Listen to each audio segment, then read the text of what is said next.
요즘은 코로나로 인해 가지고 예배도 제대로 드리지 못하고 성도 간의 교제도 제대로 나누지를 못해 가지고 초신자들이 믿음이 식어지는 경우가 종종 있습니다. 이렇게 믿음이 식어지면 나타나는 현상이 있는데 그게 무엇입니까? 바로 두려움입니다. 예수님도 마가복음 4장에서 이에 제자들에게 이르시되 어찌하여 이렇게 무서워하느냐? 너희가 어찌 믿음이 없느냐? 이렇게 말씀하셨습니다. 요한 사도도 요한계시록 21장에서 그러나 두려워하는 자들과 믿지 않은 자들과 이렇게 말을 했습니다. 두려워하는 자와 믿지 않는 자를 동격으로 보았습니다. 자꾸만 마음에 근심 걱정이 생긴다. 그러면 내 믿음이 식었구나 이렇게 생각하면 맞습니다. 이런 때 어떻게 해야 됩니까? 믿음을 회복해야 됩니다. 오늘 본문에 나오는 다윗은 어릴 때부터 두려움이 없었습니다. 목동 시절 양을 칠 때 곰이나 사자가 나타나면 도망가지 않고 싸워서 그것을 물리쳤습니다. 무시무시한 거인장수 골리앗 앞에서도 두려워 떨지 않았습니다. 생명의 위협을 느끼는 전쟁터에서도 다윗은 두려워하지 않았습니다. 심지어 사울왕이 자기를 죽이려고 창을 던질 때도 두려워하지 않고 여유롭게 그 창을 피했습니다. 시편 3편에서는 천만인이 나를 에워싸 진친다 하여도 나는 두려워하지 아니하리이다 이렇게 말했습니다. 10,000명이 자기를 에워싸고 진을 쳐도 자기는 두렵지 않다 그렇게 말했습니다. 시편 23편에서는 내가 사망의 엄침한 골짜기를 다닐지라도 해를 두려워하지 않는다 그렇게 말을 했습니다. 그랬던 다윗이 지금은 어떻습니까? 오늘 본문의 다윗은 어떻습니까? 무서운 사슬에 매인 것처럼 온통 두려움에 휩싸였습니다. 사람이 두려움에 휩싸이게 되면 손발을 제대로 움직이지 못합니다. 갑자기 물에 빠진 경우도 마찬가지입니다. 수영을 잘하던 사람이 갑자기 물에 빠지면 당황해가지고 수영을 못해가지고 물에 빠져 죽는 경우가 있습니다. 전에 동물의 왕국에서 하늘 높은 곳에서 독수리가 그 땅에 있는 쥐 한 마리를 잡아먹으려고 쏜살같이 내려오는데 쥐가 그것을 빤히 쳐다보고 있는데도 떨더니 아무도 도망도 못 가고 그냥 잡혀먹는 모습을 보았습니다. 사람도 마찬가지입니다. 당하고 두려워하게 되면 꼼짝도 못합니다. 몸만 안 움직이는 게 아니라 생각도 안 움직여요. 생각이 이렇게 그냥 얼음땡이 된 것 같아요. 아무 생각이 없어요. 다윗도 아무 생각 없이 무기력한 모습으로 본능적인 모습으로 있었습니다. 전에 믿음으로 골리앗을 무찔렀던 그 용맹은 온데간데 없고 유약하기 그지없는 패잔방의 모습으로 전락해버렸습니다. 사울의 칼날을 피해가지고 이리저리 도망다니느라 몰골이 말이 아니었습니다. 이런 모습으로 제사장의 성읍인 노업 땅을 찾았습니다. 전에 선지자의 성읍인 라마에 사무엘에게 가서 도움을 얻었던 것처럼 이번에는 제사장의 성읍인 노업 땅을 찾아가지고 도움을 얻으려고 했습니다. 이 노업은 예루살렘 북쪽으로 약 4km 그리고 자기의 적이었던 사울이 거하는 기브아에서 약 3km밖에 안 떨어진 치척입니다. 사울이 거하는 기브아에서 3km니까 3km면 뭐 1시간 내에 도달할 수 있는 뛰어오면 한 30분이면 뛰어올 수 있는 그런 거리에 있는 지역입니다. 이 위험한 곳에 다윗이 간 이유가 무엇입니까? 사울을 피해서 도망다니던 사람이 사울하고 친척에 있는 그 노업 땅에 간 이유가 무엇입니까? 제사장을 통해서 하나님의 긍휼을 입기 위해서였습니다. 다윗은 여기까지 오느라 피곤하고 지쳐있는 가운데 있었고 아무것도 먹지는 못했습니다. 왜 아무것도 먹지 못했습니까? 오는 길에 사람들이 이목을 피해야만 했기 때문입니다. 사람들은 사울에게 쫓겨진 신세였기 때문에 사람들이 자기 얼굴을 알아보면 신고를 하니까 고발을 하니까 사람들을 만날 수가 없었어요. 그러니까 아무것도 얻어먹지 못했던 것입니다. 다윗이 노업 제사장에게 왔는데 아히멜렉이 깜짝 놀랐어요. 어찌하여 너가 혼자 있느냐? 왜 함께하는 자는 아무도 없느냐? 이때 다윗이 뭐라 그럽니까? 사울왕의 비밀 업무를 수행하는 중이라 수행원들은 다른 곳에 두고 나 혼자 왔습니다. 이렇게 둘러댔습니다. 다윗은 사실을 있는 그대로 말해야 됐는데 그렇게 하지 않았습니다. 왜냐하면 자기는 지금 사울왕에게 쫓기는 신세였기 때문입니다. 그렇더라도 다윗은 아히멜렉 제사장에게만큼은 사실을 숨기지 말고 그대로 말을 했어야 됩니다. 만약 다윗이 아히멜렉에게 사실을 그대로 솔직하게 이야기를 했더라면 아히멜렉의 조언을 얻을 수 있었을 것입니다. 그리고 그것에 제사를 드리러 왔던 사울왕의 목자장이었던 도액이 있는 것을 알고 행동을 조심했을 것입니다. 그런데 아히멜렉은 다윗의 말을 듣고 다윗이 왕의 명령을 수행하기 위해서 이곳에 왔다. 그래서 먹을 것도 주고 심지어 골리앗의 칼까지 줬습니다. 완전히 전적으로 다윗을 도와준 꼴이 되었습니다. 이 사실을 옆에서 지켜보고 있었던 사울왕의 목자장이었던 이 도액이 고자질을 했습니다. 이 일을 인해 가지고 아히멜렉 집안이 몰살을 합니다. 제사장 85명과 그의 가족들, 어린아이, 할아버지, 할머니, 그리고 가축들을 몽땅 몰살을 당합니다. 나중에서 이 사실을 알고 다윗은 자신의 부주의한 이 행동이 얼마나 큰 화를 불러왔는지를 알고 대성통곡을 했습니다. 사무엘상 22장에서 도액이 거기에 있기로 그가 반드시 사울에게 말할 줄 내가 알았노라. 내 아버지의 집의 모든 사람 죽인 것이 나의 탓이로다. 그렇게 말을 했습니다. 사울의 목자장 에돔이 거기 있는 것을 알았고 그 사람이 사울에게 고자질할 것을 다윗이 알았어요. 그런데 왜 다윗은 아히멜렉에게 솔직하게 말하지 않았습니까? 아무도 믿을 수가 없었기 때문입니다. 아히멜렉은 사울왕 시대의 대제사장이었습니다. 사울은 대제사장도 안중에 없었어요. 제사장 말도 듣질 않아요. 전에 사무엘 선지자 말도 듣질 않았습니다. 이런 상황이었기 때문에 다윗이 믿을 수 있는 것은 오로지 자기 자신밖에 없었습니다. 믿을 게 자기 자신밖에 없다라고 하는 사람의 전형적인 모습은 철저하게 자기중심적입니다. 이런 사람은 자기가 마치 대단한 사람인 것처럼 생각을 합니다. 자기 세계 안에 갇혀서 삽니다. 모든 것의 중심은 자기 자신입니다. 타인에 대해서는 별로 관심이 없습니다. 타인의 말도 잘 듣질 않습니다. 아히멜렉이 왜 너 혼자 왔냐? 그러니까 다윗이 뭐라 그랬습니까? 왕의 비밀 명령을 수행하려고 왔습니다. 마치 대단한 일을 하는 것처럼. 아히멜렉이 너와 동행하는 소년들은 그럼 분뇨를 가까이 하지 않았다면 내가 떡을 주겠다. 그러니까 뭐라 그럽니까? 우리가 3일 동안 분뇨를 가까이 하지 않았습니다. 우리가 보통 여행을 할 때도 성결한데 하물며 지금 왕의 특명을 수행하는 중이라 더 그 어느 때보다 더 성결합니다. 이렇게 막 부풀려가지고 막 자기뿐만 아니라 자기 수행원들도 마치 대단한 사람입니다. 이렇게 말을 했어요. 다윗이 이렇게 거짓말한 것도 모르고 아히멜렉은 정말 순진하게 다윗을 도와주었습니다. 아히멜렉의 집에는 제사장만 먹을 수 있는 진설병 위에, 진설떡 위에는 다른 먹을 거리가 없었습니다. 그런데 그것조차도 다윗에게 내어주었습니다. 그 당시 율법으로 이 진설병은 제사장만 먹을 수 있도록 되어 있었습니다. 그런데 아히멜렉은 이 떡을 일반인인 다윗에게 내어주었습니다. 왜냐하면 율법의 올바른 뜻이 무엇인지를 정확하게 알고 있었기 때문입니다. 율법이 아무리 준엄하고 엄하다고 할지라도 사람의 생명보다 우선일 수는 없는 것입니다. 사람을 내팽개치고 기계적으로 율법을 해석해서는 안 된다는 것입니다. 규정이라는 것은 어떤 일이 원활하게 잘 되도록 하기 위해서 만들어진 것입니다. 그런데 그 규정에 매여가지고 그 규정 때문에 아무것도 할 수 없다면 그건 잘못된 것입니다. 어떤 법도 사랑보다 우선할 수는 없는 것입니다. 사람의 목숨보다 더 중요한 규정은 없는 것입니다. 규정에 매여가지고 지금 당장 눈앞에 굶어 죽어가고 있는 사람이 있는데 본체만 제한다면 이것은 옳은 것이 아닙니다. 우선 죽어가는 사람부터 살려놓아야 되는 것입니다. 예수님도 율법의 정신은 사랑이다 그렇게 말씀하셨습니다. 누가복음 12장에서 목숨이 음식보다 중하고 몸이 의복보다 중하지 아니하냐 그렇게 말했습니다. 누가복음 14장에서는 아들이나 소가 우물에 빠졌으면 안식일이라도 곧 끌어내지 않겠느냐 그렇게 말했습니다.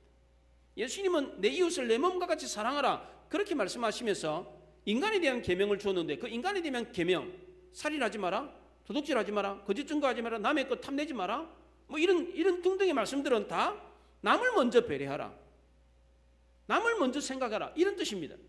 자기의 행복만 위하는 것이 아니라 다른 사람의 행복도 생각해 보라는 겁니다. 자기 행복을 위해서 남을 고통스럽게 해서는 안 된다는 것입니다. 내가 행복하기를 원하는 것처럼 남도 행복하기를 원한다는 것입니다. 아비멜렉은 이런 율법을 정확하게 해석을 했습니다. 그래서 남을 먼저 배려하고 남을 더 생각해 주었습니다. 그런데 다윗은 어떻습니까? 철저하게 자기중심적이었습니다. 자기가 무슨 말을 하고 무슨 행동을 하든 남이 어떻게 되든지 말든지 그걸로 관심이 없었습니다. 나만 만족하면 돼요. 내 필요만 채우면 그만이다라고 생각했습니다. 심지어 전에 자기가 바쳤던 골리앗의 칼까지 달라고 그럽니다. 사울의 목자장 도액이 버젓이 보고 있는데 보란 듯이 그 짓을 했습니다. 지금이야 칼이 뭐 대단한 무기가 아니죠. 집집마다 다 칼 있잖아요. 근데 그 당시에는 칼이 없었습니다. 그 당시에는 청동기 문명이었습니다. 구리 뭉치, 구리 칼도 아니지. 구리 뭐 턱 치면은 구리가 무슨 뭐 딱딱한 곳에 툭 치면 구리가 이렇게 움푹 들어가잖아요. 그러니까 그 당시에는 이스라엘은 철칼이 없었기 때문에 구리 몽둥이, 뭐 나무 몽둥이, 뭐 돌도끼, 뭐 이런 걸로 싸웠던 시대입니다. 그런데 다윗이 지금 받아간 이 골리앗의 칼은 철칼입니다. 블레셋은 그 당시에 철기 문명을 누리고 있었어요. 그러니까 이 철칼은 대단한 무기가 되는 겁니다. 그 당시 이스라엘이 철칼을 가진 사람은 사울과 그의 아들 요나단 둘뿐이었습니다. 그런데 이 다윗이 받아간 이 칼은 적국 블레셋의 장수가 가지고 있던 칼입니다. 명검 중에 명검입니다. 그러니까 이 골리앗의 칼은 사울에게는 너무나도 위협적인 무기였습니다. 만약 다윗이 아비멜렉의 집에 와가지고 진설병만 받아갔더라면 어떻게 됐겠습니까? 사울 일행이 나중에 와가지고 아히멜렉이 다윗을 도와줬다는 사실을 알았더라도 뭐 떡 몇 개 줬는데 뭐 그렇잖아요. 그것도 모르고 아니 다윗이 왕의 명령을 수행한다고 왔길래 배고파 죽을 것 같아서 그 떡 몇 개 줬습니다. 뭐 그것 때문에 온 가족이 다 몰살할 이유가 되겠습니까? 그렇잖아요. 근데 골리앗의 칼을 준 것은 중재 중에 중재였습니다. 적에게 공격용 무기, 그것도 골리앗의 칼을, 철칼을 준 것은 이것은 너무나도 치명적인 실수였습니다. 곁에서 제사를 좀 이렇게 전기가 이렇게 문제가 있는지 소리가 그래요. 가끔씩 이렇게 곁에서 제사를 드리고 있던 이 도액이라고 하는 사람이 만약 아히멜렉이 다윗에게 떡만 주고 보내는 것을 보았다면 굳이 사울왕에게 고자질할 이유도 없어요. 그럼 뭐 죽어가는 사람, 그것도 다윗이 거짓말을 해가지고 왕의 명령을 수행하러 와가지고 배고프다, 그래서 떡 줬는데 뭐가 잘못입니까? 그렇잖아요. 그것 때문에 온 가족을 몰살할 이유가 없었습니다. 그런데 도액이 가만히 지켜보니까 이 아히멜렉이 다윗에게 떡만 준 게 아니고 골리앗의 칼까지 주는 거예요. 그래서 사울에게 고자질을 합니다. 뭐라고 하냐면 사무엘상 22장 9절과 10절에 이새의 아들이 노베에 와서 아히두베의 아들 아히멜렉에게 이른 것을 내가 보았는데 아히멜렉이 그를 위하여 여호와께 묻고 그에게 음식도 주고 블레셋 사람 골리앗의 칼도 주더이다, 그렇게 말했습니다. 다윗을 위해서 여호와께 묻고 음식도 주고 골리앗의 칼까지 줬습니다, 이렇게 말했어요. 그러면 이 도액이 말한 말이, 고해바친 말이 틀린 말입니까? 도액은 자기가 본 그대로 말했습니다. 근데 이게 잘못입니까? 사울의 신하니까 그렇게 고해바치는 거 당연한 거 아닙니까? 도액은 본 그대로 말했습니다. 도액의 말이 거짓말입니까? 틀린 데가 있습니까? 없습니다. 그런데 도액이 전한 이 말은 거짓말이었습니다. 왜 거짓말입니까? 거짓말에는 두 종류가 있습니다. 하나는 왜곡하는 거짓말이 있고 또 다른 하나는 사실적 거짓말이 있습니다. 왜곡하는 거짓말은 다윗이 한 거짓말입니다. 다윗은 왕의 명령을 수행하기 위해서 여기 왔다 그랬는데 사실은 지금 다윗은 도망자 신세입니다. 그런데 지금 왕의 명령을 수행하러 왔다고 했으니까 이거는 왜곡한 거짓말입니다. 또 하나 사실적 거짓말은 도액이 한 거짓말입니다. 도액은 사실을 말했습니다. 본 그대로를 말했습니다. 근데 이건 역시도 거짓말입니다. 왜 그렇습니까? 제사장 아히멜렉을 변호하는 앞뒤 말은 다 빼버리고 그에게 불리한 말만 딱 전했기 때문입니다. 아히멜렉은 다윗이 왕의 명령을 수행하기 온 줄 알고 진설병도 주고 골리앗의 칼도 주었던 것입니다. 그런데 도액은 그 말은 전혀 하지 않고 전후 문맥을 딱 빼버리고 왕을 대적하는 다윗에게 도움을 줬다라고 하는 뜻으로 음식도 주고 칼도 주었습니다, 이렇게 말했습니다. 수가성 운물가의 여인도 마찬가지였습니다. 예수님이 너 남편 데려와라, 그러니까 여인이 전 남편이 없습니다, 그렇게 말했어요. 예수님도 여인에게 지금 있는 너 남편도 너 남편 아니네, 그렇게 말을 했으니까 지금 여인이 말한 저는 남편이 없습니다 라고 하는 이 말은 사실입니다. 근데 이 말은 사실적 거짓말입니다. 지금 있는 남편도 남편이 아니니까 남편이 없습니다 라고 말을 한 거는 거짓말이 아닙니다. 그런데 남편이 없습니다 라고 말을 하면 그 말을 듣는 사람은 어떻게 듣습니까? 아, 남편이 없다? 그러면 결혼 안 한 처녀인가? 결혼을 했는데 사별했는가? 이렇게 생각하잖아요. 그러니까 오해를 불러일으키는 말을 했기 때문에 그거는 거짓말입니까? 거짓말 아닙니까? 거짓말이라는 겁니다. 이걸 가리켜 사실적 거짓말이라고 그럽니다. 사실을 왜곡해서 받아들이도록 하기 위한 말이 거짓말인 것입니다. 사실과 진실이라는 말은 전혀 다른 말입니다. 팩트라는 말과 트루스라고 하는 진실이라는 말은 전혀 다른 것입니다. 도액은 진실은 말하지 않고 사실만 말했습니다. 아히멜렉을 변호해 주는 말은 딱 빼버리고 자기 생각이 맞다는 말만 전달을 했습니다. 그래서 음식도 주고 칼도 주었습니다. 틀린 말이 아니었습니다. 사실 그대로 말했습니다. 그런데 문제는 이렇게 사실만 말하게 되면 사실만 말한 사람은 자기만 거짓말 안 했다 이렇게 생각합니다. 나는 거짓말 안 했다. 내가 뭐 틀린 말 했냐? 그럽니다. 이게 문제라는 겁니다. 분명히 거짓말인데 거짓말을 하지 않았다라고 생각한다는 겁니다. 그러니까 듣는 사람도 헷갈려요. 이게 앞뒤 문맥을 잘랐는데 어디를 잘랐는지 어떻게 알아요? 전해주는 말만 듣고 판단을 하니까. 정치인들이 이런 거짓말을 잘합니다. 누군가 한 말을 앞뒤 문맥을 빼버리고 그 말만 그 단어만 딱 꼬집어가지고 비판해서 왜곡해서 받아들이도록 국민을 속이는 경우가 종종 있습니다. 엄밀히 따지고 보면 왜곡하는 거짓말보다는 사실적 거짓말이 훨씬 더 치명적이고 훨씬 더 사악한 것입니다. 사탄이 하는 거짓말이 바로 이런 거짓말입니다. 뱀이 하와에게 뭐라 그랬습니까?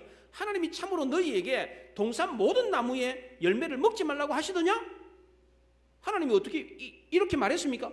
동산의 모든 나무 과일 먹지 마라 이렇게 말했습니까? 그렇지 않습니다. 동산 나무의 실과를 임의로 먹되 선악을 알게 하는 나무 열매는 먹지 마라 그렇게 말했습니다. 이 뱀의 말이 맞습니다.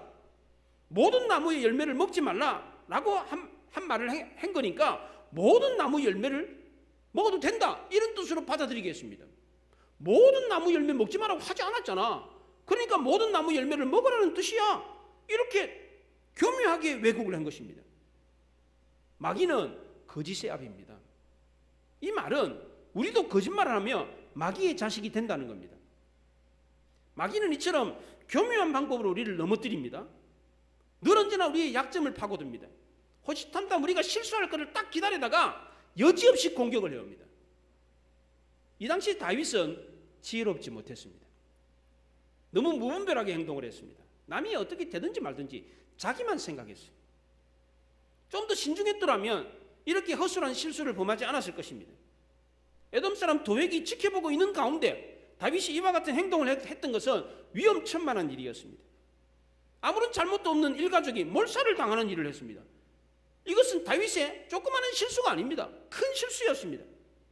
다윗이 골리앗의 칼을 받아갔던 것은 올바른 처사가 아니었습니다. 하나님께 바쳤으면 아무리 형편이 어렵다고 할지라도 그건 내 게 아니에요. 하나님께 드렸으면 하나님 거예요. 더 이상 내 게 아니에요.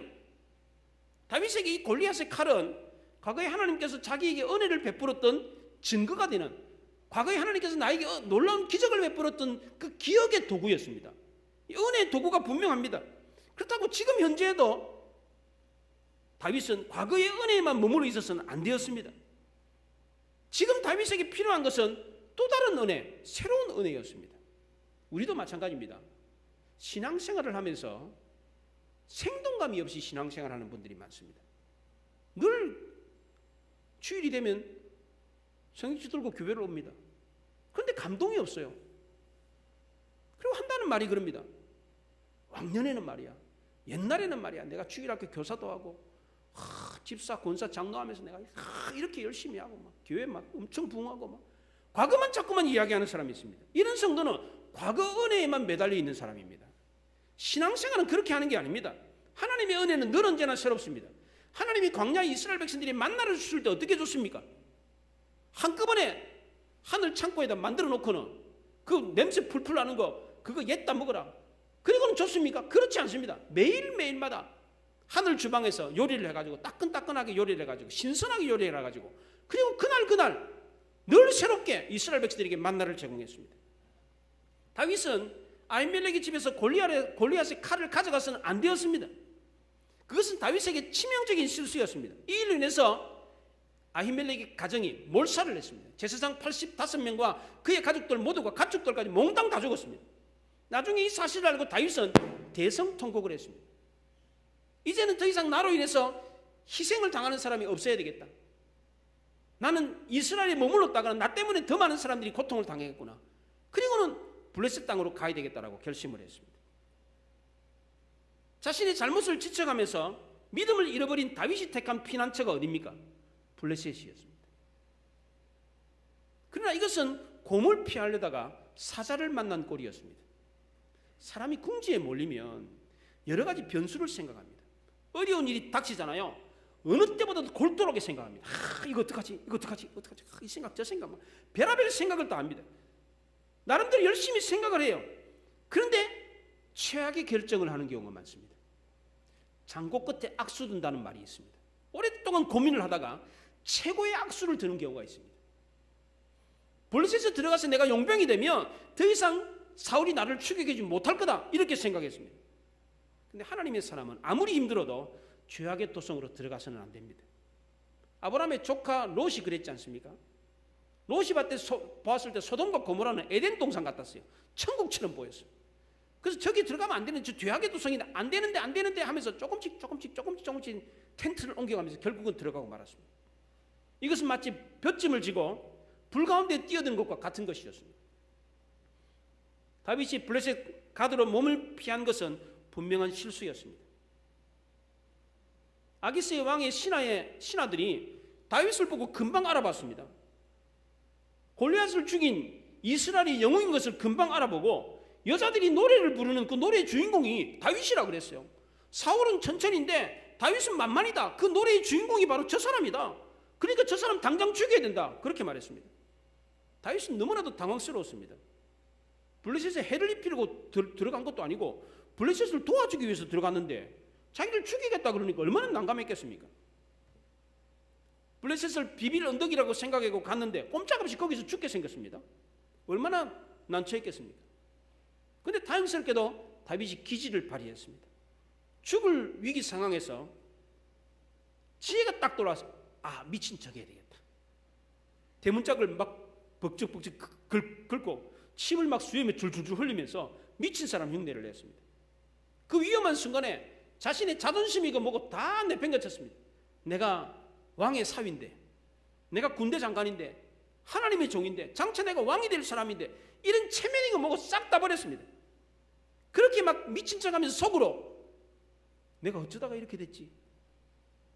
가슴을 치고 있었습니다. 정말 어쩌다가 다윗이 이렇게 추한 꼴, 비참한 꼴까지 되고 말았습니까? 하나님은 왜 다윗을 이 지경까지 몰고 가셨습니까? 왜 이토록 하나님이 다윗을 이렇게 철저하게 망가뜨립니까? 하나님이 다윗만 이렇게 망가뜨립니까? 그렇지 않습니다. 우리도 이렇게 하시는 경우가 있습니다. 그렇다면 하나님이 우리도 다윗처럼 이렇게 철저하게 망가뜨리는 이유가 무엇입니까? 뭘 배우라고 이러십니까? 첫째는 겸손입니다. 다윗은 일생일대에 이처럼 비참한 일을 경험한 적이 없었습니다.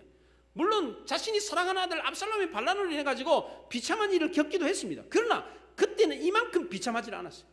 그때는 자기 주변에 수하들이 있었습니다. 위로해주는 동행들도 있었습니다. 그러나 지금은 혼자입니다. 철저하게 혼자입니다. 누구도 믿을 수가 없는 상황이었습니다. 하나님도 자기를 버린 것처럼 느껴졌습니다.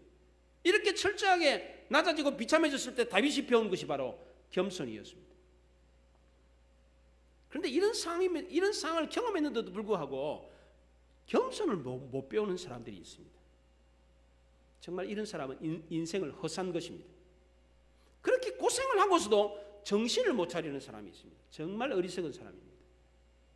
하나님이 낮아지게 만들고 비참하게 만들면 그것은 분명한 이유가 있는 겁니다. 우연이란 없는 것입니다. 어찌 하다 보니까 내가 이렇게 됐다.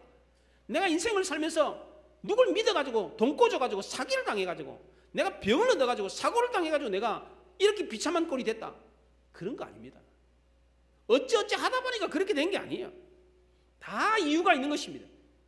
근데 어찌 하다 보니까 내가 우연히 이렇게 됐다라고 하는 사람은 정말 배울 게 없는 것입니다. 다윗은 적들 앞에서 비참한 꼴을 보인 이후에 다윗은 나중에 성군 다윗이 됩니다. 위대한 임금이 됩니다. 이 경험은 다윗이 성군 다윗이 되는데 중요한 경험이었습니다. 다윗은 일평생 동안 이때 이 경험을 잊을 수가 없었습니다. 이때만큼 비참한 적이 없었습니다. 또한 다윗은 자신의 부지런함 때문에 한 가정이 몰살하는 것을 직접 보았습니다. 뒤늦게 가슴을 치면서 후회했지만 때가 이미 늦었습니다. 이런 경험을 했기 때문에 나중에 나단 선지자가 다윗한테 와가지고 우리아를 죽이고 그 우리아의 아내 바세바를 범한 사람이 바로 당신이요, 이렇게 말했을 때 다윗이 어떻게 했습니까? 그 자리에서 무릎을 꿇고 자기 죄를 고백했습니다. 또다시 여기서 거짓말을 했다가는 수많은 사람이 죽게 된다는 사실을 알았기 때문입니다. 다윗은 이런 경험을 통해서 더 아름다운 하나님의 사람으로 만들어져 갔습니다. 두 번째로 하나님이 우리를 다윗처럼 때로는 비참하게 낮아지게 하시는 이유가 무엇입니까? 인간적인 방법에는 한계가 있다는 것을 깨닫게 하기 위해서입니다. 인간적인 방법은 더 큰 위기를 초래했습니다. 아히멜렉 제사장 앞에서 자기만 생각하고 거짓말을 했어요. 그 거짓말 때문에 어떻게 됐습니까? 아무런 잘못이 없는 제사장 일가가 몽땅 다 몰살을 했습니다. 자기는 그냥 거짓말한 거 그냥 대수롭지 않게 생각했어요. 예.